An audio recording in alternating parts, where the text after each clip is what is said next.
എല്ലാ വിദ്യാർത്ഥികൾക്കും പുതിയൊരു വീഡിയോയിലേക്ക് സ്വാഗതം. ഈ വർഷത്തെ കേരള എഞ്ചിനീയറിംഗ് ഫാർമസി പ്രവേശനത്തിനായിട്ടുള്ള ഓപ്ഷൻ രജിസ്ട്രേഷൻ ആരംഭിച്ചു.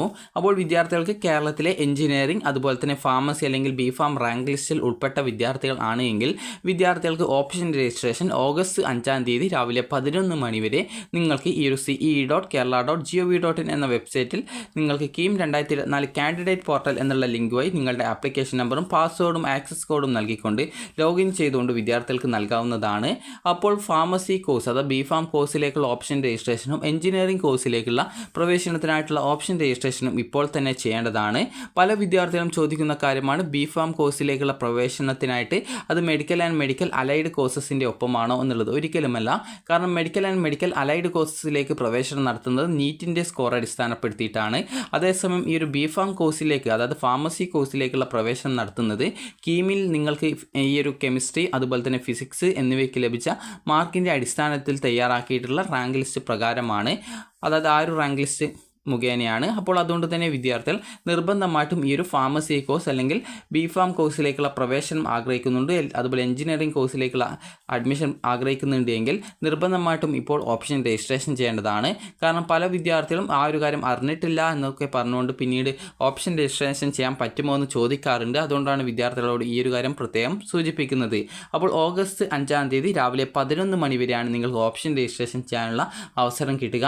ചില സാഹചര്യത്തിൽ മാത്രമാണ് ഈ ഡേറ്റ് എക്സ്റ്റെൻഡ് ചെയ്യാറുള്ളത്. അപ്പോൾ അതുകൊണ്ട് തന്നെ എക്സ്റ്റെൻഡ് ചെയ്യുന്നത് നിങ്ങൾ വെയിറ്റ് ചെയ്യേണ്ടതില്ല.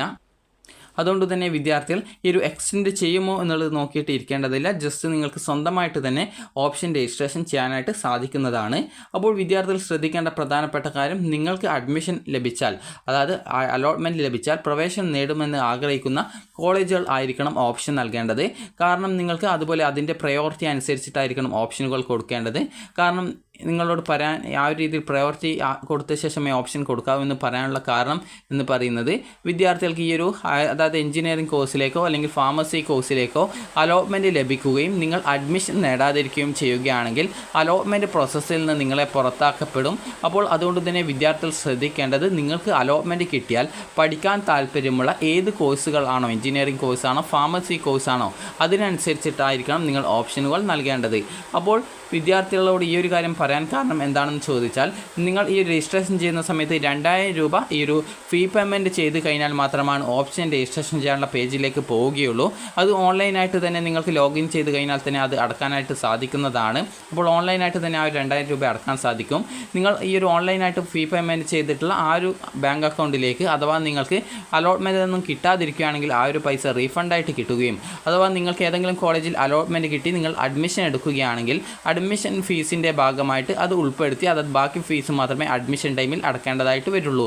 അതുപോലെ തന്നെ അലോട്ട്മെൻറ്റ് കിട്ടുകയും എന്നാൽ അഡ്മിഷൻ നേടാതിരിക്കുകയും ചെയ്യുകയാണെങ്കിൽ ഈ ഒരു പൈസ പെനാൽറ്റി ആയിട്ട് കണക്കാക്കി അത് പിന്നീട് തിരിച്ച് കിട്ടുന്നതും ആയിരിക്കില്ല എന്നുള്ളത് വിദ്യാർത്ഥികൾ പ്രത്യേകം ശ്രദ്ധിക്കുക.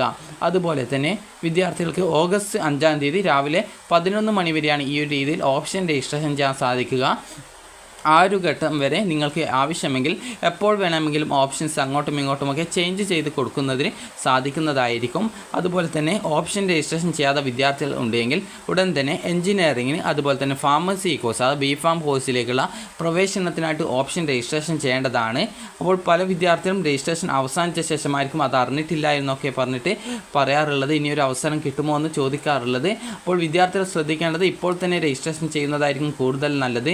കാരണം ആ ഒരു ഘട്ടം എത്തുമ്പോഴേക്കും ഏകദേശം അധിക കോളേജുകളിലെയും സീറ്റുകളൊക്കെ ഫില്ല് ചെയ്യപ്പെടുന്നതായിരിക്കും. അതുകൊണ്ട് തന്നെ നിങ്ങൾ നേരത്തെ ഈ ഒരു അപേക്ഷ നൽകാനായിട്ട് പ്രത്യേകം ശ്രദ്ധിക്കേണ്ടതാണ്. അപ്പോൾ വിദ്യാർത്ഥികൾക്ക് ഈ ഒരു ഓഗസ്റ്റ് 11 വരെയാണ്, 11 ഓഗസ്റ്റ് 5 ഉച്ചയ്ക്ക് 11 മണി അതായത് രാവിലെ 11 മണി വരെയാണ് ഈ ഒരു രീതിയിൽ നിങ്ങൾക്ക് ഓപ്ഷൻ രജിസ്ട്രേഷൻ ചെയ്യാനുള്ള സൗകര്യം ഉണ്ടായിരിക്കുക. അപ്പോൾ വിദ്യാർത്ഥികൾക്ക് അതുപോലെ തന്നെ പ്രൊഫഷണൽ കാറ്റഗറി ലിസ്റ്റ് ഇവിടെ പ്രസിദ്ധീകരിച്ചിട്ടുണ്ട്. അപ്പോൾ വേണമെങ്കിൽ ജസ്റ്റ് നിങ്ങൾക്കിത് വേണമെങ്കിൽ പരിശോധിക്കാവുന്നതാണ്. അപ്പോൾ വിദ്യാർത്ഥികൾക്ക് ഈ ഒരു വീഡിയോ ഉപകാരപ്രദമായിട്ടുണ്ടെങ്കിൽ ലൈക്ക് ചെയ്യുക. അതുപോലെ തന്നെ list of colleges with autonomous status, അതുപോലെ തന്നെ submission of mark data for participation of architecture rank details അത് എക്സ്റ്റെൻഡ് ചെയ്തിട്ടുണ്ട്. അതുപോലെ തന്നെ professional category list published for engineering and pharmacy course അതായത് പ്രൊഫഷണൽ റാങ്ക് ലിസ്റ്റ് പ്രസിദ്ധീകരിച്ചിട്ടുണ്ട്. അപ്പോൾ നിങ്ങൾക്ക് ആ ഒരു രീതിയിൽ നിങ്ങൾക്ക് ആ പ്രൊഫഷണൽ റാങ്ക് ഡീറ്റെയിൽസും കാര്യങ്ങളൊക്കെ നിങ്ങൾക്ക് പരിശോധിക്കാവുന്നതാണ്. അപ്പോൾ നിങ്ങൾക്ക് ഇവിടെ കാറ്റഗറി ലിസ്റ്റ് എന്നുള്ളതിൽ ക്ലിക്ക് ചെയ്ത് കഴിഞ്ഞാൽ നിങ്ങൾക്ക് അവിടെ പ്രൊഫഷണൽ റാങ്ക് എഞ്ചിനീയറിംഗിൻ്റെയും ബിഫാമിൻ്റെയും ആ ഒരു റാങ്ക് ലിസ്റ്റ് പ്രസിദ്ധീകരിച്ചത് കാണാൻ സാധിക്കും. ജസ്റ്റ് നിങ്ങൾക്ക് ആവശ്യമെങ്കിൽ അത് നിങ്ങൾക്ക് ഡൗൺലോഡ് ചെയ്ത് പരിശോധിക്കാവുന്നതാണ്. അപ്പോൾ നിങ്ങൾക്ക് ഇതിൽ ക്ലിക്ക് ചെയ്ത് ഇത് ഡൗൺലോഡ് ചെയ്തെടുത്ത് കഴിഞ്ഞാൽ നിങ്ങൾക്ക് ഇവിടെ professional category wise rank list പ്രസിദ്ധീകരിച്ചിട്ടുണ്ട്. ജസ്റ്റ് വേണമെങ്കിൽ ഇത് പരിശോധിക്കാവുന്നതാണ്. അപ്പോൾ വിദ്യാർത്ഥികൾക്ക് ഈ ഒരു രീതിയിൽ എഞ്ചിനീയറിംഗിൻ്റെയും അതുപോലെ തന്നെ ഫാർമസി കോഴ്സിലെയും പ്രൊഫഷണൽ റാങ്ക് ലിസ്റ്റ് നിങ്ങൾക്ക് അതായത് കാറ്റഗറി ലിസ്റ്റ് നിങ്ങൾക്ക് മനസ്സിലാക്കാവുന്നതാണ്. അപ്പോൾ വിദ്യാർത്ഥികൾക്ക് ഈ ഒരു വീഡിയോ ഉപകാരപ്രദമായിട്ടുണ്ടെന്ന് കരുതുന്നു. അപ്പോൾ ഇതുവരെ ഓപ്ഷൻ രജിസ്ട്രേഷൻ ചെയ്യാത്ത വിദ്യാർത്ഥികൾ ഉണ്ടെങ്കിൽ ഈ ഒരു ഓപ്ഷൻ രജിസ്ട്രേഷൻ ചെയ്യാനായിട്ട് പ്രത്യേകം ശ്രദ്ധിക്കുക. അപ്പോൾ വിദ്യാർത്ഥികൾക്ക് ഈ ഒരു വീഡിയോ ഉപകാരപ്രദമായിട്ടുണ്ടെങ്കിൽ ലൈക്ക് ചെയ്യുക, ഷെയർ ചെയ്യുക. Thank you for watching.